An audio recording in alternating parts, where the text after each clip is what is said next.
Well, hello everyone, and welcome to the Pokemon Theta Emerald Nuzlocke with me, Atyrum. So, before we get started with the Nuzlocke proper, there are quite a few things that I feel like I want to cover before we get into things.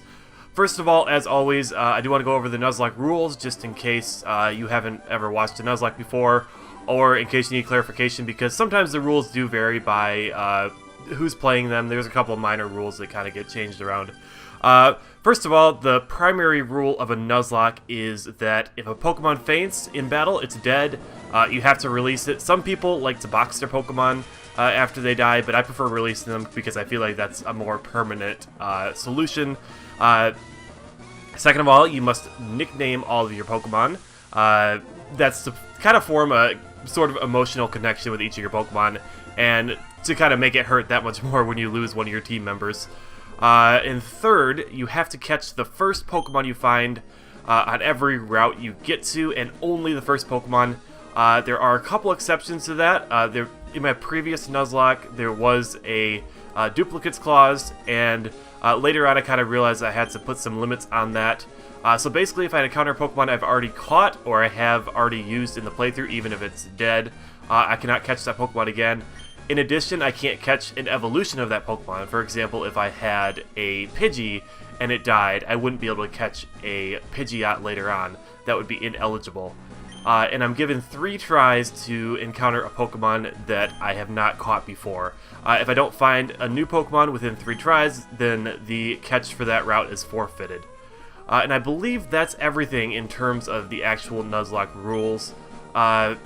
I suppose I'll probably have like a shiny clause. You know, if I find a shiny, I guess I can use it. Though I feel to be fair, if I encounter a shiny on a route I've already caught a Pokemon on, then I'll probably have to just forfeit the next route's Pokemon. That way I'm not, I don't know, that way it feels a little less cheaty. But yeah, I really doubt we'll encounter a shiny, because they are really rare, but just in case, I'll throw that shiny clause in there.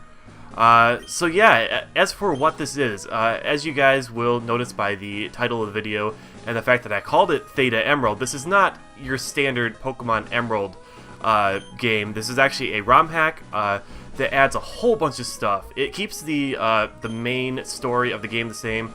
You're not really going to be seeing any different, you know, like dialogue or story or anything like that. But it changes up a lot of stuff in terms of, you know, the Pokemon you can catch. It actually has, I think, all the Pokemon up through Generation 6. It also adds in all the little additions that have been added in since Generation 3, such as the physical special split, reusable TMs, the fairy type. There's so much. It's kind of hard to get to go over all of it, but I'm sure we'll be encountering it as we go through the game. I'm pretty sure Mega Evolutions are in the game as well. I did do a test run through of this game. This is not the most recent version, because the most recent version of this ROM hack actually made it a lot more difficult.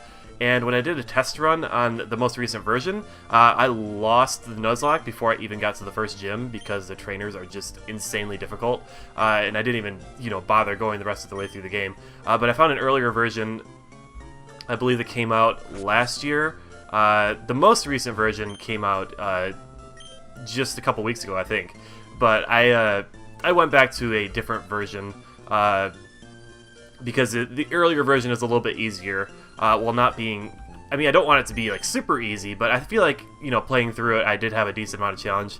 I did play through the whole game just to be sure there's no surprises or anything like that. So I did manage to get through the Elite Four, so we should be good for a Nuzlocke. Although just a heads up though, I did not play. My test run was not a Nuzlocke.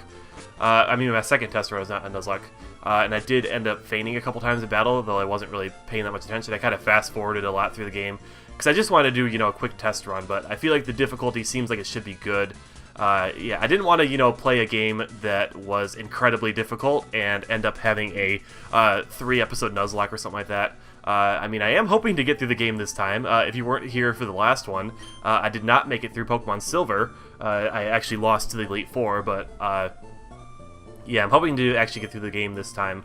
Hopefully actually win a Nuzlocke, because technically I don't know if I've ever completed a Nuzlocke, period, now that I think of it.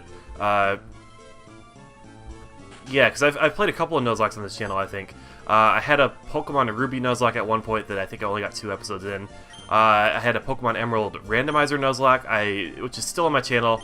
I got a handful of episodes, but I really don't recommend going back and watching that, especially if you're enjoying the quality of the Nuzlocks I've been doing, the Pokemon Silver and this one, because it's nowhere near the same kind of level of quality. I did that Nuzlocke, you know, probably 3.5 years ago, I think, and it's just really not up to par with my current content, so I really do not recommend going back to watching that. But if you haven't watched the Pokemon Silver Nuzlocke, I would definitely recommend that.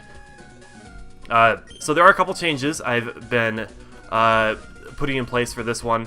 Rather than having the Pokemon list, the sidebar and everything updated live while I play, which is what I did last time, I'll be doing that in editing instead.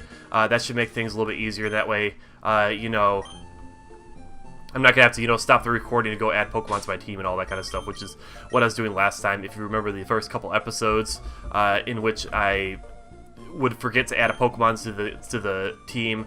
I think I got through really, you know, half of the first episode, and then I realized, wait a minute, I forgot to add my Totodile to my team. So yeah, the sidebar will all be done in post editing process this time, just to make things flow a bit better and all that kind of stuff. And I haven't actually done it yet, but the sidebar, the overlay and all that kind of stuff should look a lot nicer this time. Last time it was just kind of like a generic like background, but I should do a little bit more of it this time, and it should look a lot nicer.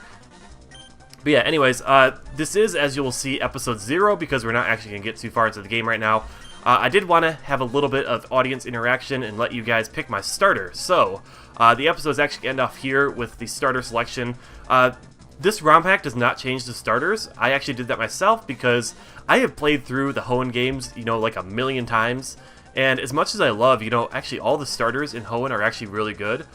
But I've used them all so many times that I wanted to switch things up a little bit.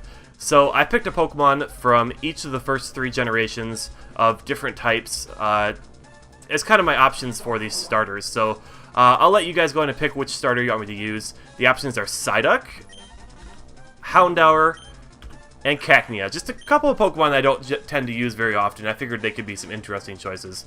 So yeah, go ahead and post in the comments below which starter you'd like me to pick. And whichever one gets the most votes, or if, you know, nobody really cares one way or another, I guess I'll just randomize it or whatever. But if you do have any preference as to which of these 3 Pokemon you'd like me to pick, go ahead and post it in the comments below. And yeah, that's about it for this episode. It's going to be a short one. Like I said, this is going to be episode 0. Just kind of a quick intro to the ROM hack before we get into the Nuzlocke proper. Thanks so much for watching, guys, and make sure you leave your vote in the comments, and I'll see you in the next episode. Bye-bye.